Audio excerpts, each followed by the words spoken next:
기억하시죠? 네, 오늘은 바벨론 심판 예언의 말씀을 기록을 하고 있습니다. 바벨론은 남유다를 멸망케 했던 그런 외국 나라죠. 이 갈대아 지역에 있기 때문에 딸 바벨론 또 딸 갈대아 이렇게 표현하고 있는 것입니다. 그러나 동일한 나라 바벨론을 지칭을 하고 있는 거죠. 근데 하나님께서 이 바벨론을 심판하시겠다 그런 이야기를 하고 계시죠. 한번 1절을 함께 읽어볼까요? 네, 1절 바벨론, 이 갈대아 지역에 있는 바벨론 심판의 이야기. 자, 47장 1절 함께 읽습니다. 시작. 처녀 딸 바벨론이여 내려와서 티끌에 앉으라. 딸 갈대아여 보좌가 없어졌으니 땅에 앉으라. 내가 다시는 곡과 알이 닦다 일컬음을 받지 못할 것임이라. 왜 이렇게 처참하게 되죠? 하나님의 심판 때문에 그렇다라고 얘기합니다. 2절을 볼까요? 2절 3절에 보면 이제 수치를 당한다. 나라의 멸망과 하나님의 심판으로 수치를 당할 것 예언하고 계시죠. 2절 3절 함께 읽습니다. 시작. 맷돌을 가지고 가루를 갈고 너울을 벗으며 치마를 걷어 다리를 드러내고 강을 건너라. 내 속살이 드러나고 내 부끄러운 것이 보일 것이라. 내가 보복하되 사람을 아끼지 아니하리라. 네, 하나님의 심판으로 부끄러움을 당할 이 바벨론 나라. 근데 이유가 있다면 하나님께서 보복하신다. 이것은 보응하신다라는 이야기죠. 그들의 행위, 악한 행위에 따라 하나님이 갚으시는 그런 보복으로 인한 이런 심판이 임할 것이다. 자, 5절 또 계속 읽어볼까요? 네, 47장 5절. 네, 이 심판의 이야기. 자, 5절 또 읽습니다. 시작. 딸 갈대하여 잠잠히 앉으라. 흑암으로 들어가라. 내가 다시는 여러 왕국의 여주인이라 일컬음을 받지 못하리라. 네, 흑암으로 들어가라. 네, 이제 멸망 심판의 어떤 이미지를 표현하고 있죠.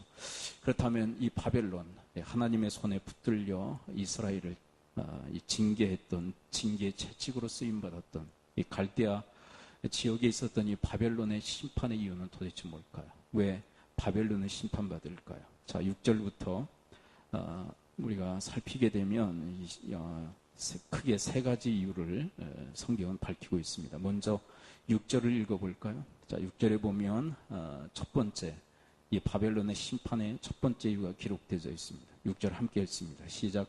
전에 내가 내 백성에게 노하여 내 기업을 욕되게 하여 그들을 내 손에 넘겨주었거늘 내가 그들을 긍휼히 여기지 아니하고 늙은이에게 내 멍에를 심히 무겁게 메우며. 무슨 얘기일까요? 이스라엘을 이 바벨론 손에 넘겨주었다. 결국은 바벨론을 통해서 이 이스라엘을 하나님이 심판하셨다는 얘기죠. 결국 바벨론의 손에 이스라엘의 운명을 맡겼다는 이야기죠. 자, 그런데 그들이 이 이스라엘 백성들, 이 하나님의 백성들을 향해서 어떻게 했느냐? 긍휼히 여기지 아니하고 또 늙은이에게 내 멍에를 심히 무겁게 메우며 너무 지나치게 그들을 다루었다고 이야기하세요. 그러니까 적당하게 했으면 좋은데 너무 지나치게 그렇게 이 억압하고 압제했다라는 것을 이야기를 하고 있어요. 하나님은 지나친 것을 싫어하신다라는 것을 이 본문은 이야기를 하고 있죠. 뭐 적당주의는 아니지만 적당한 그런 수준의 그런 심판을 하나님께서 원하셨는데 그들은 너무 지나쳤다라고 이야기를 하죠. 우리가 느헤미야서를 다루면서 자기 사리사욕에 빠져서 백성들을 힘들게 했던 그런 이 백성들에 대해서 느헤미야는 분노하지 않습니까? 그런데 그는 너무 지나치게 그들을 징계하거나 꾸짖지 않아요. 적당하게 그들을 꾸짖고 또 그들을 향해서 책망을 하는 모습을 확인하게 되어지죠. 그가 분노에 가득 찼을 때 생각함으로 그의 분노를 조절하면서 그들을 향해서 적당한 그런 대처를 하는 모습을 확인하게 되어집니다. 우리가 사실 인간관계 속에서 잘못한 사람들이 있죠. 그렇죠. 잘못하는 사람들이 있는데 너무 지나치게 도를 넘어서 징계를 한다든지 아니면 심판을 가한다든지 하나님이 기뻐하시지 않는다는 거죠. 그래서 여러분 이 마태복음이나 공간복음에 보게 되면 이에는 이, 눈에는 눈이라는 그런 법이 있지 않습니까? 근데 이것은 보복법이 아니라 한번 따라했습니다. 보복법이 아니다. 보복을 주님께서 주장하시는 법이 아니라 정당한 보상 이상은 받지 말라는 이야기예요. 다시 한번 따랐습니다. 보복법이 아니라 보상법이다. 그렇죠. 그러니까 내가 이가 상해를 받았어요. 그러면 어느 정도 내가 그 보상을 받아야 돼요? 이가 상했으니까 이 상한 그거에 맞는 그런 보상을 받으란 얘기예요. 자, 눈이 상했으면 어느 정도 보상을 받으란 얘기예요? 그 양으로 그렇게 보상을 받으란 이야기지, 보복을 주장하시는 그런 법이 아니라는 사실을 우리는 기억해야 돼. 결국 그것은 무엇을 의미하느냐면 내가 손해본 만큼만 보상을 받으란 이야기예요. 그렇죠. 근데 우리 사람은 어때요? 내가 손해본 만큼만 받기로 납니까? 더 받기로 납니까? 더 받기로 나잖아요. 근데 그게 너무 지나치다는 거죠. 바로 이 6절의 의미가 바로 그런 거예요. 적당하게, 이에는 이, 눈에는 눈 수준으로 해야 되는데, 보상을 받더라도 우리가 욕심껏 받으려고 하지 않습니까?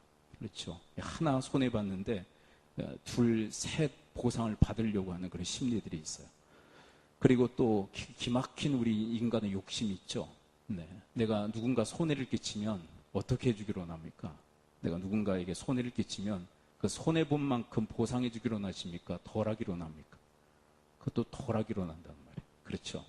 네. 그러니까 그렇게 하지 말고 적당한 수준이 있다는 거예요.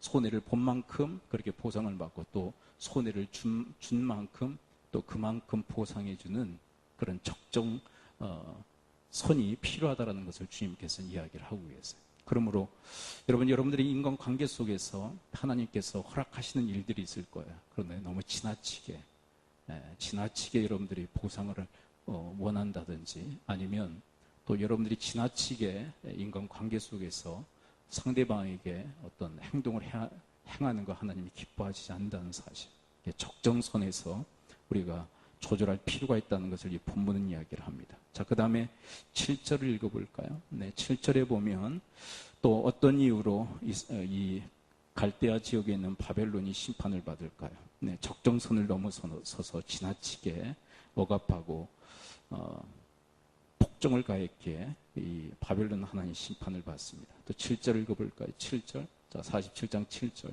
또 하나의 이유는 뭘까요? 자, 7절 함께 읽습니다. 시작. 말하기를 내가 영영이 여준이 되리라 하고 이를 내 마음에 두지도 아니하며 그들의 종말도 생각하지 아니하였도다. 네, 8절 계속 읽어볼까요? 시작. 그러므로 사치하고 평안히 지내며 마음에 이르기를 나뿐이라. 나 외에 다른 이가 없도다. 나는 과부로 지내지 아니하며 잃어버리는 일도 모르리라 하는 자여. 너는 이제 들을지어다. 이건 무슨 얘기일까요? 영영이 여준이 될 것이다. 그게 무슨 얘기냐면, 바벨론이 하는 이야기가 뭐냐면, 영영이, 영원히 이 이스라엘 이 나라를 속국으로 그렇게 지배하게 될 것이다. 이 영영이라는 것은 바로 그런 의미예요. 영원토록 속국으로, 어떻게 보면 현대적 언어로 이야기한다면 식민지로 그렇게 다스리게 될 것이다. 네, 그런 태도를 지녔다는 거예요. 영원할 것이야. 이런 태도를 지니고 있는 이 바벨론에 대한 이 교만함을 주님께서는 심판하신다는 이야기. 여러분, 우리의 인생도 이런 경우들이 상당히 많잖아요. 그냥 영원히 살 것처럼 그렇게 살아가는 사람들이 얼마나 많아요. 나 앞으로 무슨 일이 일어날지 예측도 못하고 그것을 준비하지도 못하는 인생. 왜 그럴까요? 그냥 영원토록 살 것으로 착각하며 살아가는 거예요. 그런데 여러분, 이렇게 영원히 주인 노릇할 것이다, 그리고 그렇게 속박하며 살 것이라고 생각하니까 이들이 빠진 오리가 뭐라고 이야기합니까? 먼저 7절을 함께 좀 심도 있게 한번 보도록 할까요? 이렇게 영원토록 주인 노릇할 거야, 이렇게 생각한 바벨론은 어떤 오리에 빠지나요? 7절 함께 읽습니다. 시작. 말하기를 내가 영영이 여준이 되리라 하고 이를 내 마음에 두지도 아니하며 그들의 종말도 생각하지 아니하였도다. 결국 영원할 거야라고 생각하니까 뭘 생각을 못해요? 종말, 끝에 대해서, 앞으로 미래에 어떤 일이 일어날지에 대해서 생각을 못해요. 자, 여러분, 미래에 대해서 생각하지 못하면 뭐가 안 될까요? 대처, 예비가 안 돼요. 그렇죠. 근데 여러분과 저는 어때요? 미래에 어떤 일이 일어날지 여러분 잘 알아요. 여러분들과 저는 어떻게 됩니까? 영원히 사나요? 죽나요? 죽죠. 죽음에 대해서 생각하면 어떻게 되죠? 죽음에 대해서 예비하고 준비하게 된다. 그렇죠. 그런데 이들은 어때요? 이런 영원성, 자기들은 영원할 거야 라고 생각하니까 정말 앞으로 미래에 대해서 전혀 생각하지 못해요. 생각하지 못한 게 대처를 못해요. 그래서 8절을 읽어볼까요? 이렇게 영원히 지속될 것이라고, 영원히 살 것이라고 생각했던 이들. 그래서 종말에 대한 생각도 대비도 못하고 또 어떻게 삶이 타락할까요? 8절 읽어봅니다. 8절 시작.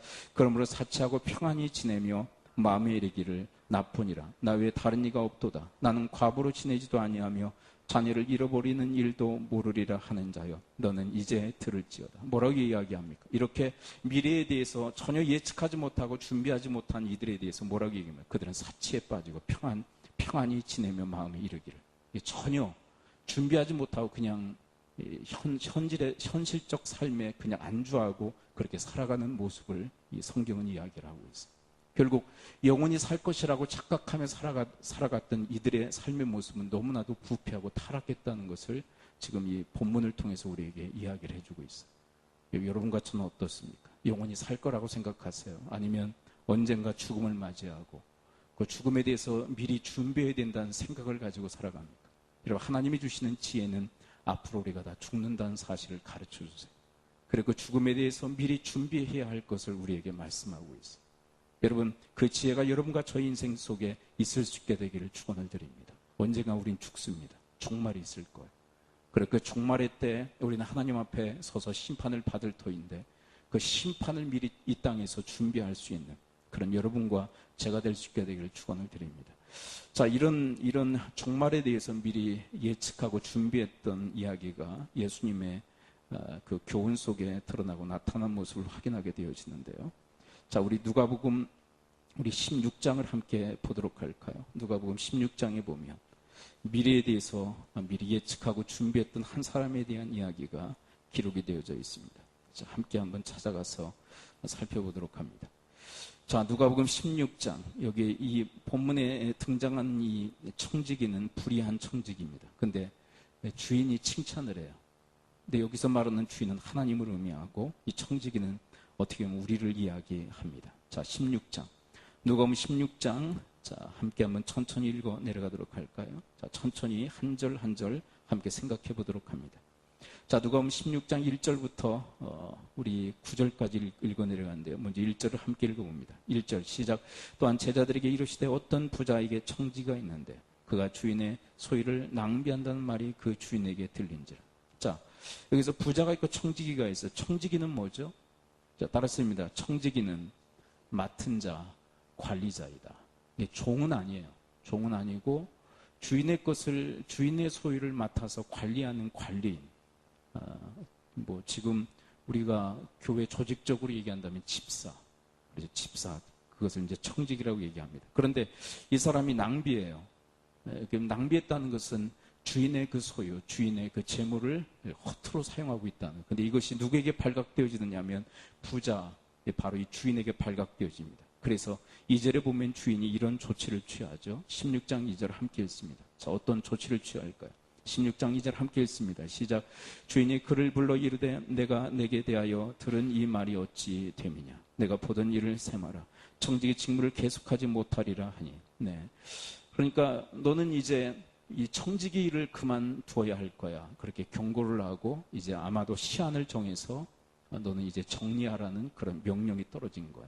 그러니까 곧바로 모든 것을 정지시킨 건 아닌 것 같아요. 왜냐하면 이 전체 맥락을 읽어보면 어느 정도 이 청지기의 직을 이 이후에도 계속 수행을 해요. 그러니까 어느 정도 기한을 정해놓은 것 같아요. 이제 몇 월 며칠까지 이제 네가 맡았던 청지기의 그 직무를 이제 그만 둘 날이 있는데 그때까지 정리하라는 그런 명령이 떨어진 것 같아요. 자, 그때 이 청지기가 어떤 생각을 하게 될까요? 자, 3절 읽어볼까요? 3절 함께 읽습니다. 16장 3절입니다. 시작. 청지기가 속으로 이르되 주인이 내 직분을 빼앗으니 내가 무엇을 할까? 땅을 파자니 힘이 없고 빌어먹자니 부끄럽구나. 자, 이제 앞으로 내 직분이 다 빼앗길 거야. 그렇다면 이제 어떻게 하지? 무엇을 하지? 이제 생각하는 거예요. 힘이 없고 빌어먹자니 부끄럽구나. 자기의 무력함을 깨닫게 돼요.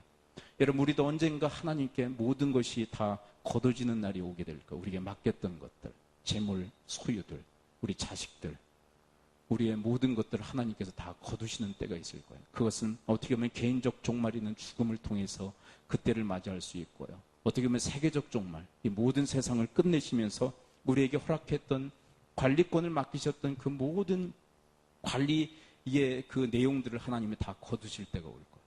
근데 바로 그것을 생각하는 거예요. 이렇게 주인이 내 모든 관리권을 다 회수할 때 어떻게 할 것인가, 이것을 생각하고 있다는 거예요. 그렇죠? 이거는 미래에 대해서 생각하고 미리 예측하는 이 사람의 모습을 그려놓고 있습니다. 자, 4절 읽어볼까요? 네, 4절 읽었죠? 4절 안 읽었죠? 4절을 함께 읽습니다. 16장 4절. 계속 이 사람은 어떤 생각을 할까? 4절 함께 읽습니다. 시작. 내가 할 일을 알았도다. 이렇게 하면 직분을 빼앗긴 후에 사람들이 나를 자기 집으로 영접하리라고. 그러니까 뭐라고 있어요? 4절에서는. 자, 3절에서는 자기의 무력함을 깨닫게 되고요. 빼앗길 때, 그 모든 관리권을 다 빼앗길 때 내가 도대체 뭘 할 것인가? 자기 무력함을 깨닫고 4절에서는 뭘 합니까? 이제 어떻게 대처할 것인가를 생각하게 된 거예요. 근데 도대체 어떻게 대처할 것인가에 대한 내용은 5절, 6절, 7절에 기록되어 있어요. 자, 이 사람이 어떻게 대처하고 있는지 함께 따라가 볼까요? 16장 5절을 함께 읽습니다. 16장 5절입니다. 시작. 주인에게 빚진 자를 일일이 부르다가 먼저 온 자에게 이르되 내가 내 주인에게 얼마를 빚졌느냐. 6절 말하되 기름 100마리니이다. 이르되 여기 내 증서를 가지고 빨리 앉아 50이라 쓰라 하고. 7절 또 다른 이에게 이르되 너는 얼마를 빚졌느냐. 이르되 밀 100석이니이다. 이르되 여기 내 증서를 가지고 80이라 쓰라 하였는지라. 자, 그런데 이렇게 하는 이유가 뭐예요? 이미 밝혀놓고 있죠. 자, 이렇게 하는 이유가 뭐죠? 4절에 그 이유가 기록되어 있어요. 4절 함께 다시 읽습니다. 4절 이렇게 왜 탕감해 주는 걸까요? 4절 함께 읽습니다. 시작. 내가 할 일을 알았도다. 이렇게 하면 직분을 빼앗긴 후에 사람들이 나를 자기 집으로 영접하리라고. 그러니까 이렇게 탕감받은 사람들이 자기가 모든 관리직을 빼앗겼을 때, 청지기직을 빼앗겼을 때 이 사람들이 나를 선대할 거라고 예상하는 거예요.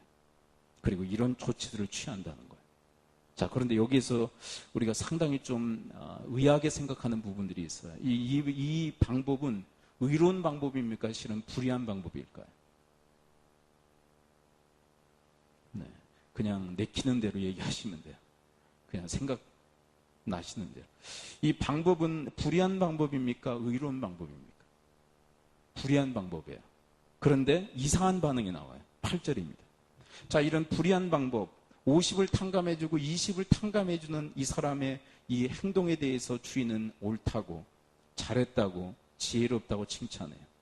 자, 8절 읽어봅니다. 시작. 주인이 이 옳지 않은 청지가 이를 지혜 있게 하였으므로 칭찬하였으니 이 세대의 아들들이 자기 시대에 있어서는 빛의 아들들보다 더 지혜로움이니라. 자, 보세요. 옳지 않은 청지기. 왜 옳지 않다고 판단할까요? 함부로 주인의 그 빚을 탕감해줬기 때문에. 그래서 옳지 않다고 얘기해요. 그런데 옳지 않다고 판단하면서 무엇이 함께 쌍벽을 이루고 있습니까? 그런데 그를 향해서 뭐라고 평가하죠? 옳지 않지만 뭐라고 얘기해요? 지혜롭다고 평가해요. 지혜로운 이유가 뭘까요? 지혜로운 이유. 그것은 이것 때문에 그래요. 미래를 예측하고 미리 준비했던 거예요. 미래를 미리 예측하고 준비하는 그 모습은 지혜로운 거예요. 방법은 불의했지만. 그러니까 여기에서 우리에게 교훈하는 것은 이런 불의한 방법을 통해서라도 우리는 미래를 준비해야 됩니다. 그 얘기하는 게 아니에요. 불의한 방법을 통해서 우리는 미래를 준비해야 됩니다. 이것을 교훈하고 있는 게 아닙니다. 이 본문에서 핵심적 내용은 이것입니다. 미래를 예측하고 미리 준비하는 그 태도가 지혜롭다는 거예요. 여러분과 저의 인생 속에 이 지혜가 있을 수 있게 되길 축원을 드립니다. 그런데 여러분, 바벨론의 심판의 이유가 뭐예요? 영원하다고 생각한 거예요. 미래를 예측하지 않고 그 미래를 준비하지 않는 그 교만함 때문에 그 바벨론 하나님이 심판을 받는다는 거예요. 그런데 이 사람이 왜 이렇게 칭찬을 받습니까? 미래에 대한 예측과 준비가 있기 때문에. 그런데 우리 이 땅을 살아나가는 많은 사람들이 이렇게 살질 않아요. 미래에 대해서 예측하고 미래를 준비하는 삶을 살지 않습니다. 그냥 영원토록 살 것처럼 그렇게 살아간다는 거예요. 그것은 하나님이 보시기에 교만이라는 거예요. 교만. 여러분, 교만을 깨트리고 미래에 대해서 나는 언젠가 죽음을 맞이하고 하나님 심판대 앞에 설 것을 예상하며 주님 앞에 내가 어떻게 서야 할지를 준비하는 그런 지혜가 여러분들과 저에게 있을 수 있게 되길 축복합니다. 그러면서 9절에서 이제 결론적으로 이런 이야기를 하세요. 자, 9절 함께 읽습니다. 9절 함께 읽어봅니다. 9절 시작. 내가 너에게 말하니 불의의 재물로 친구를 사귀라. 그리하면 그 재물이 없어질 때에 그들이 너희를 영조할 처소로 영접하리라. 네, 이것은 이 청지가 예상했던 대로 그렇게 이루어지는 거예요. 불의의 재물로 친구를 사귀라. 그래야만 그 재물이 없어질 때 그들이 너희를 영주할 처소로 영접하리라. 여러분, 이것은 무슨 의미냐면, 여러분, 재물로 친구를 삼으라는 것은 아까 그 얘기예요. 그 자기에게 그 관리권으로 허락되어졌던 그 소유, 그걸 어떻게 사용했어요? 네. 이 주인에게 빚진 자들의 빚을 탕감해 줬잖아요. 그렇죠? 네, 그게 바로 이 본문에서는 불의의 재물로 친구를 사귀는 모습이라고 얘기하는 거예요. 근데 이것을 우리에게 어떻게 적용할 수 있을까요? 여러분, 우리에게 맡겨진 재물들, 그것은 내가 내 힘과 내 능력으로 벌어들인 것입니까? 하나님이 허락하신 것입니까?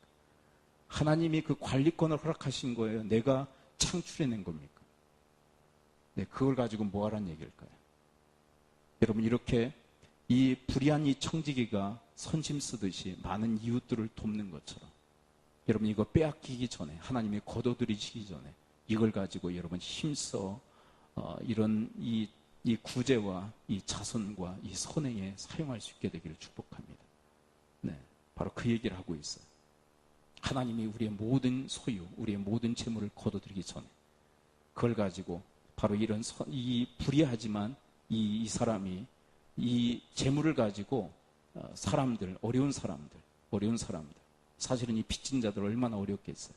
이 사람들을 도운 것처럼 우리에게 허락된 하나님의 그 청지기로서 관리권을 부여받은 그 재물들 가지고 이웃들에게 그렇게 베푸는 삶을 살 것을 우리에게 이야기하세요. 그러면 우리를 향해서 영주할 처소, 그것이 예비되어 우리를 영접하신다는 거예요. 그러니까 여기에서 사실 이 누가복음 16장에서 강조하고 있는 것은 뭐냐면, 하나님께서 우리에게 관리권을 주셨다는 거예요. 많은 그 어떤 소유에 대해서, 이것에 대해서 지혜롭게 사용해야 된다는 거예요. 하나님이 그거 거두시기 전에 또 어떻게 사용할 것이냐, 이웃들을 위해서 베풀고 나누는 일에 힘쓰며 사용하라는 거예요. 그랬을 때 영주할 처소가 우리를 향해서 예비되어지고 그 영주할 처소가 우리를 영접할 것이다라고 주님 얘기하십니다. 여러분과 저 인생 속에서 앞으로 미래에 어떤 일이 일어날지에 대해서 예측하고 예상하며 지금 현재 오늘날 이 땅 이 지상에서 이 생에서 온전히 준비하며 살아갈 수 있게 되기를 축원을 드립니다. 성경은 엄밀히 이렇게 얘기해요. 내가 나를 위해서 사용하는 것은 상급이 없어요. 따랐습니다. 내가 나를 위해 쓰는 것은 상급이 없다. 근데 이웃을 위한 그 사용은요, 하나님께서 다 상급으로 갚아주신다고 얘기하세요. 이게 자기를 위해서 사용하는 거 많잖아요. 근데 이웃을 위해서는 한 푼도 쓰지 않는 인생들이 너무나 많지 않습니까? 이웃을 위해서 인색하고, 그렇죠, 아까워하고, 네, 억울해하고, 자기를 위해서 사용하는 것은 참 많잖아요. 자기를 위해서. 네, 그러면 선한 청지기, 하나님이 보시기에 선하고 지혜로운 청지기는 될 수가 없다는 얘기죠. 그렇죠? 하나님께서 우리의 관리권을 맡기셨어요. 일정 부분 내가 나 자신을 위해서 쓰라고 주신 부분도 있어요. 그런데 상당 부분 우리에게 그 관리권을 맡기셨을 때 그걸 이웃들을 위해서 사용하라고. 그것이 비로소 하늘의 보물창고에 쌓여 나의 상급이 될 것이라. 하나님이 갚아주시겠다고 그렇게 약속하시는 것이 성경의 이야기들이. 근데 이게 바뀌기 위해서는 정말로 내가 하나님께 관리권을 부여받은 청지기 의식이 필요해. 나는 관리자일 뿐이다. 그래서 어떻게 관리할 것인가? 하나님의 뜻대로 관리해야 된다. 그때 비로소 하나님이 갚으시는 보상의 그런 존재가 될 수 있다는 거 생각할 필요가 있어요. 하나님이 우리를 청지기로 세우셨습니다. 언젠가 셈하실 것입니다. 하나님께서 모든 것을 평가하실 것입니다. 그때가 올 거예요. 여러분, 그때 잘했다. 참 지혜롭게 잘했다. 이 사람은 좀 불의했지만, 이런 불의함을 뛰어넘어 이제 여러분들은 지혜로울 뿐만 아니라 의롭게 하나님의 맡기신 그 재물들 소유를 잘 관리할 수 있는, 잘 관리해서 하나님께 칭찬 듣고 그리고 하나님의 큰 상급을 얻는 여러분과 제가 될 수 있게 되기를 축원을 드립니다. 네. 이건 놀라운 하나님의 그 은혜죠. 하나님 은혜. 특별히 누가복음은 이 구제에 대한 이야기가 상당히 많이 나와 있어요. 누가복음의 특징이 그래요. 그리고 재물에 대한 이야기가 누가복음은 그 어떤 복음서보다 상당히 더 많은 일들을 할애하고 있어요. 그래서 재물에 대해서 여러분, 이 젊은 부자 관원에 대한 이야기, 삭개오 이야기가 다 어디에 기록되어 있는지 아시죠? 누가복음에 기록되어 있어요. 돈에 대한 이야기, 재물에 대한 이야기, 이 청지 이런 이야기들은 누가복음에 상당히 많이 기록되어 있어요. 누가복음의 특징이에요. 이 이야기들을 왜 할까요? 왜 재물, 소유, 어떤 돈 얘기들을 왜 이렇게 많이 하는 것일까요? 우리는 그것을 맡은 관리자라는 거예요. 청직이라는 거예요. 앞으로 하나님께서 그 맡기신 것을 셈할 때가 온다는 거예요. 그 오기 전에 너희들 그것을 잘 관리하라는 거예요. 어떻게 해요? 가지고만 있으면 안 되겠죠. 여러분 주님의 뜻대로, 그것을 맡기신 주님의 뜻대로 잘 사용할 수 있게 되기를 축원을 드립니다. 네. 자, 이제 오늘 본문으로 돌아올까요? 이제 세 번째 이유, 심판의 세 번째 이유는 도대체 뭘까요? 자, 첫 번째 이유는 뭐예요? 첫 번째 이유, 자, 첫 번째 이유는 뭐죠? 지나친 그 처사. 그렇죠. 하나님이 이스라엘을 심판하시기 위해서 그들의 생사 여탈권을 맡겼는데 너무 지나쳐요. 그것 때문에 심판받고, 두 번째는요, 영원히 살 것으로 그렇게 착각하며 오해하며 살았던 그들의 모습. 네. 그 다음에 세 번째 10절을 함께 읽어봅니다. 10절에 보면 이제 세 번째 심판의 이유가 기록되어 있습니다. 47장 10절. 자, 함께 읽어볼까요? 47장 10절에서 또 이들은 왜 심판받을까요? 10절 함께 읽습니다. 시작. 내가 내 악을 의지하고 내 스스로 이르기를 나를 보는 자가 없다 하나니 내 지혜와 내 지식이 너를 유혹하였습니다. 내 마음에 이르기를 나뿐이라 나 외에 다른 이가 없다 하였으므로. 자, 이건 무슨 얘기일까요? 이 말씀은 이 밑에서부터 거꾸로 이렇게 해석되어져야 돼요. 무슨 얘기냐면 마지막 부분을 보세요. 마지막 부분에 보면 이런 그 외침, 이런 고백을 하죠. 뭐라고 얘기합니까?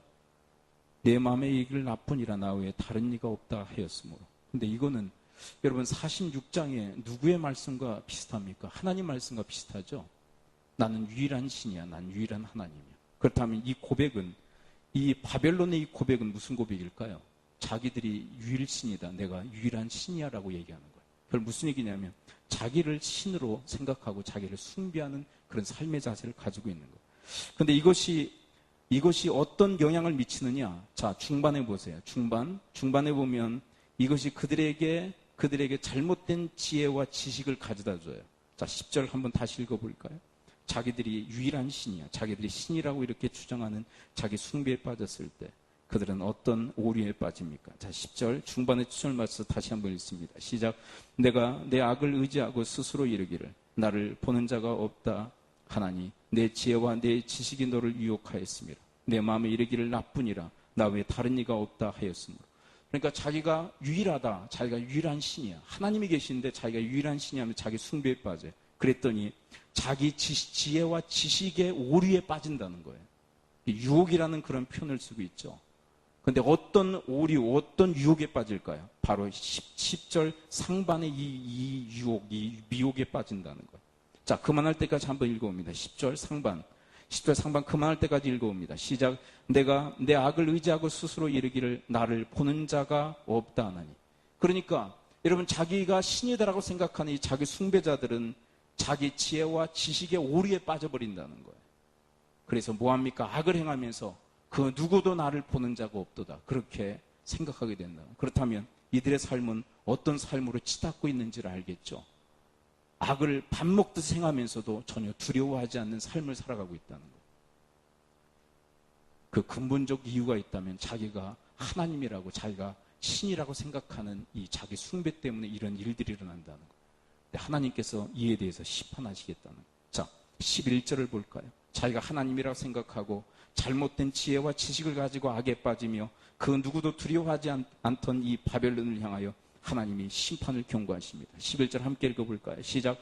재앙이 내게 임하리라. 그러나 내가 그 근원을 알지 못할 것이며 손해가 내게 이르리라. 그러나 이를 물리칠 능력이 없을 것이며 파멸의 호련이 내게 임하리라. 그러나 내가 알지 못할 것이니라. 이런 자기 숭배에 빠져서 자기 지혜와 지식으로 자기를 미혹하며 악에 빠진, 그리고 그 누구도 두려워하지 않는 이들을 향해 하나님이 심판하시겠다라고 그렇게 선포한 내게 재앙이 임할 것이라. 또 계속 볼까? 12절 읽어봅니다. 12절 읽어봅니다. 시작. 이제 너는 젊어서부터 힘쓰던 주문과 많은 주술을 가지고 맞서보라. 혹시 유익을 얻을 수 있을는지, 혹시 놀라게 할 수 있을는지. 13절. 내가 많은 계략으로 말미암아 피곤하게 되었도다. 하늘을 살피는 자와 별을 보는 자와 초하룻 날에 예고하는 자들에게 일어나 내게 임할 그 일에서 너를 구원하게 하여 보라.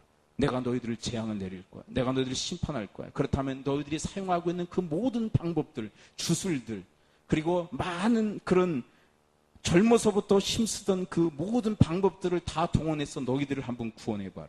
그렇게 얘기하시는 거야. 구원할 수 있을 것 같아? 구원할 수 없다는 것을 반증적으로 얘기하시죠. 그 다음 14절 계속 읽어볼까요? 14절. 이렇게 자기 숭배에 빠져서 악을 행하는 그들을 향해서 계속 던지시는 말씀. 14절 계속 읽어봅니다. 시작.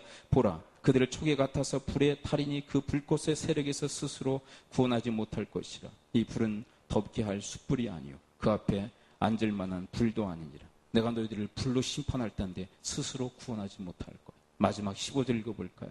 15절. 계속해서 그런 하나님의 그 재앙의 심판 가운데서 너희들을 구원할 수 있어? 너희들 스스로가 구원할 수 있어? 그럴 수가 없다고. 15절 결론적으로 또 이렇게 이야기하십니다. 15절 함께 읽습니다. 시작. 내가 같이 힘쓰던 자들이 내가 이같이 되리니 어려서부터 너와 함께 장사하던 자들이 각기 제 길로 흩어지고 너를 구원할 자가 없어요. 스스로도 구원하지 못하고 그리고 그 누구도 너희들을 구원할 수 없다. 여러분, 자기 숭배의 가장 중요한 오류, 자기 숭배의 가장 중요한 문제가 뭐라고 그랬죠? 자기 숭배? 여러분, 자기 숭배는 우상 숭배의 뿌리고 자기 숭배 자체도 우상 숭배잖아요. 그런데 우상 숭배의 가장 심각한 문제가 뭡니까? 자기 숭배의 가장 심각한 문제가 뭐예요? 자기를 하나님, 자기를 신으로 믿는 거예요. 그래서 자기를 구원할 자는 누구라고 믿는 거예요? 내가 나를 구원할 자로 믿어요. 근데 하나님께서 계속 짚는 게 뭐예요? 네가 너를 구원할 수 있을 것 같아? 모든 방법 동원해서 너 스스로를 구원할 수 있을 것 같아? 그리고 뭐라고 얘기해요? 젊어서부터 같이 장사하던 자들이 너를 구원할 수 있을 것 같아? 계속 이것을 짚고 넘어가시는 거예요. 이게 무슨 얘기일까요? 여러분, 자기 숭배의 가장 치명적 문제라고 할 수 있는 자기 구원, 자력 구원을 하나님께서 완전히 부정하시고 그것을 무너뜨리시는 거예요. 여러분, 자기 숭배자들의 가장 큰 문제가 뭐냐면 자력으로 자기를 구원할 수 있다는 믿음을 갖고 살아가는 거예요. 그런데 하나님께서 그것이 얼마나 허무맹랑하고 얼마나 잘못되어졌는지를 계속 반복적으로 지금 얘기하시는 거예요. 스스로 구원할 수 없다는 거예요. 그리고 그 누구도 대신 구원해 줄 수가 없다는 거예요. 그리고 마침내 이들은 하나님의 심판을 받을 것이라고. 여러분, 자기 숭배자들은 하나님의 심판을 반드시 받습니다. 자기 숭배자들에게는 구원이 없습니다. 자기를 하나님으로, 자기를 신으로 믿는 자들은 절대로 구원이 없어요. 왜 그런지 아시겠죠? 여러분, 내가 나를 구원할 수 있다고 믿는 한 누구를 못 믿어요? 하나님을 못 믿어요. 그래서 구원이 없어요. 그거는 우리가 45장을 다루면서 이미 다룬 내용이에요. 우상 숭배자들은 그 우상이 자기를 구원할 것이라고 믿지만 부끄러움만을 당할 것이라고. 그렇다면 여러분, 지금 이 시대의 한국교회는 아주 심각한 상황에 놓여 있다는 것을 알게 돼요. 왜냐하면 교회는 다니지만 자기 숭배자들이 너무나도 많아요.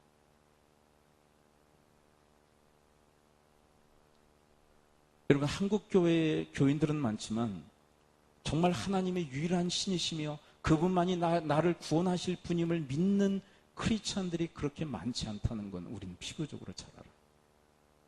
무슨 얘기냐면 이 오늘 본문의 이 바벨론 이 사람들처럼 자기가 유일한 신이다, 자기가 하나님이다라고 생각하며 그리고 자기 지혜와 자기 지식의 오리에 빠져서 악을 행하면서도 자기가 자기 스스로를 구원할 수 있다고 생각하는 자기 숭배자들이 이 땅, 이 한국 사회에, 한국 교회에 너무나도 넘쳐나고 있다는 거예요.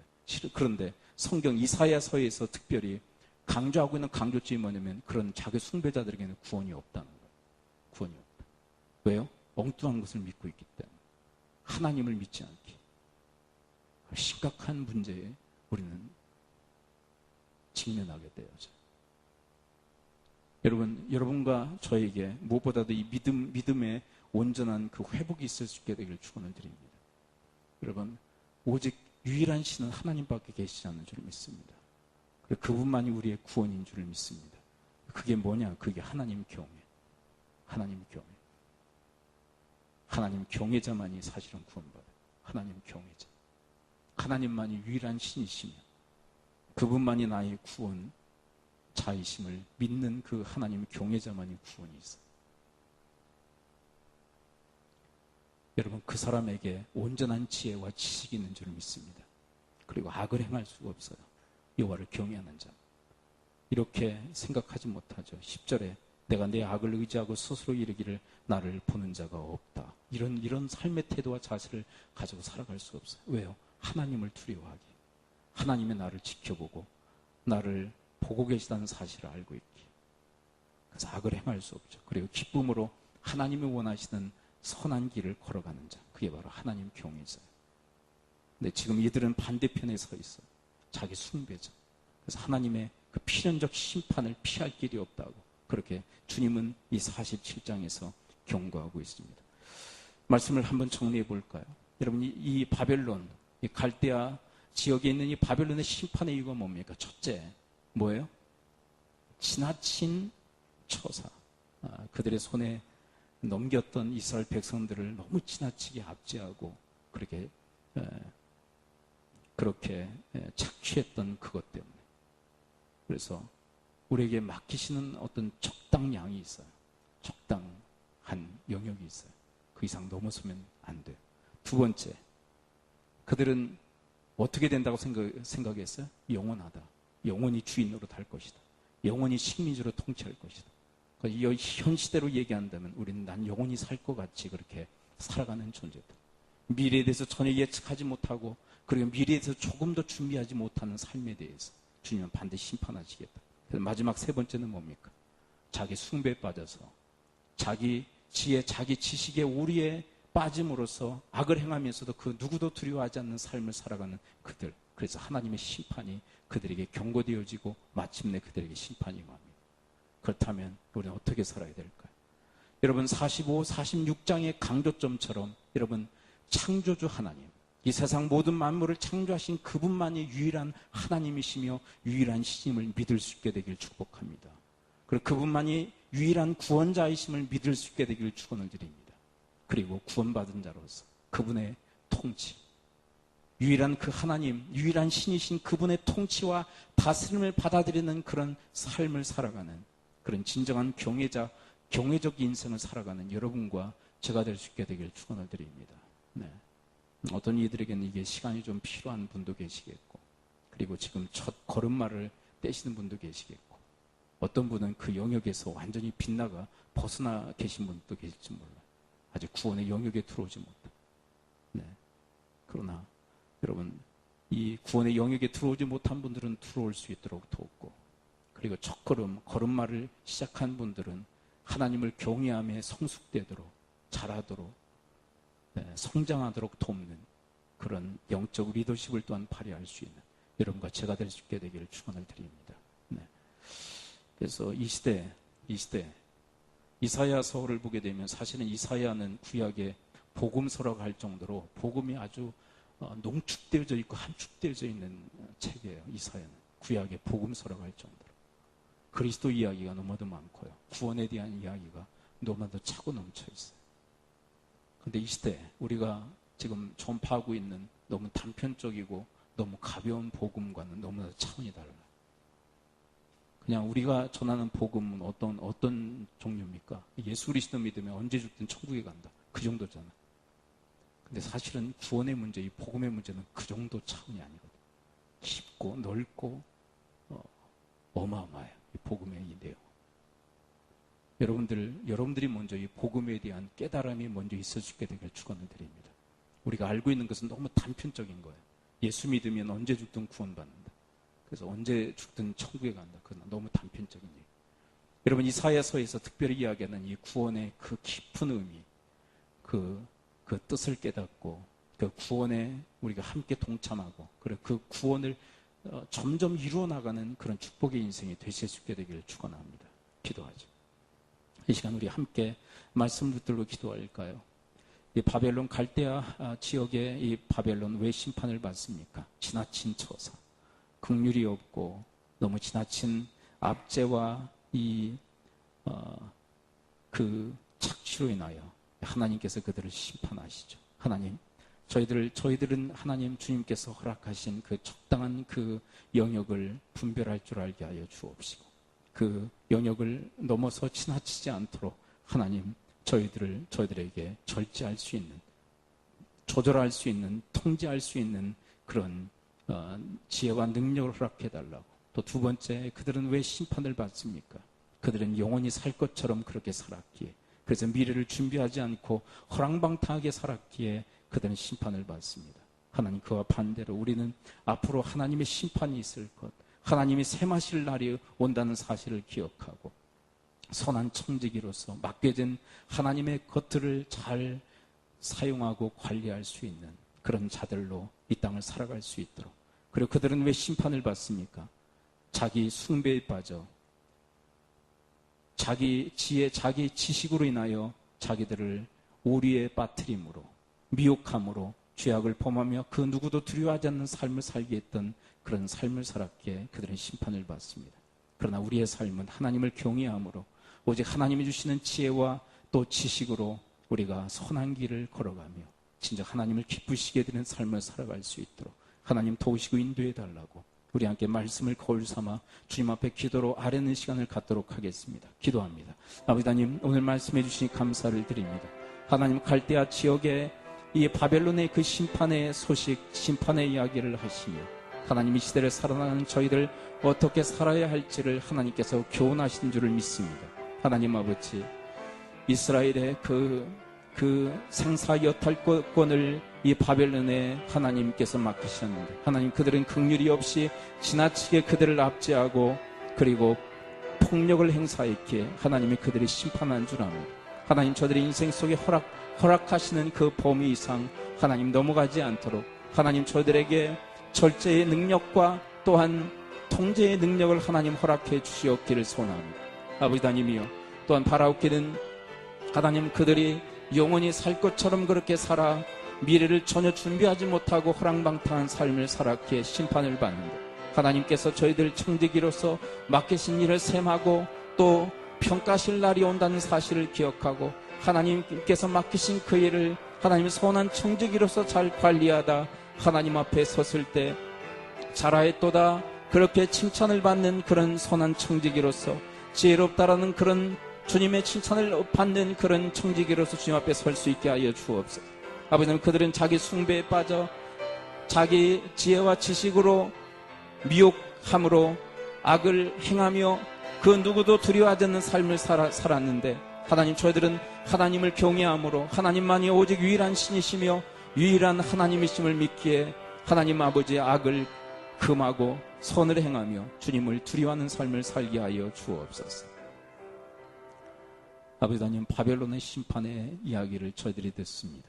그들의 심판의 이유, 지나친 그들의 그 폭정, 그리고 지나친 억압, 지나친 처사로 인하여 하나님의 심판을 받는 줄 압니다. 하나님, 저희들 적절한 그 선을 깨달을 수 있는 지혜를 허락하여 주옵시고, 또한 그것을 조절할 수 있는 그런 절제의 그 능력을 저희들 가운데 허락하여 주옵소서. 하나님, 또한 바벨론은 영원토록 살 것처럼 그렇게 교만하여 미래에 대해서 예측하지 못하고 준비하지 못함으로 허랑방탕한 삶으로 심판을 받게 되었는데, 하나님, 저희들 언젠가 주님 앞에 설 날을 기억하며 언젠가 내가 죽는다는 사실을 기억하며 하나님, 그 죽음을 준비하게 하시고 또한 주님께서 셈하고 심판하실 날을 저희들이 준비할 수 있는 선한 청지기들이 다 되게 하여 주옵소서. 하나님, 그들은 자기 숭배에 빠져 자기의 지혜와 지식으로 자기를 미혹함으로 악을 행하면서도 그 누구도 두려워하지 않는 삶을 살았습니다. 하나님, 그렇지만 저희들은 하나님을 경외함으로 하나님을 나의 신으로 오직 하나님만이 나의 구원자 되심을 믿고 살기에 선을 행하며 악을 경계하고 그리고 하나님을 두려워할 줄 아는 그런 삶을 살아갈 수 있도록 하나님, 저희들에게 지혜로 역사하여 주옵소서. 이 모든 말씀 우리 주 예수 그리스도의 이름으로 축복하며 기도합나이다. 아멘. 주기도문합니다. 하늘에 계신 우리 아버지, 아버지의 이름을 거룩하게 하시며 아버지의 나라가 오게 하시며 아버지의 뜻이 하늘에서 같이 땅에서도 이루어지게 하소서. 오늘 의리와 양식을 주시고 우리가 우리에게 잘못한 사람을 용서해 준 것 같이 우리 죄를 용서해 주시고 우리를 시험에 빠지지 않게 하시고 악에서 구하소서. 나라와 권능과 영광이 영원히 아버지의 것입니다. 아멘.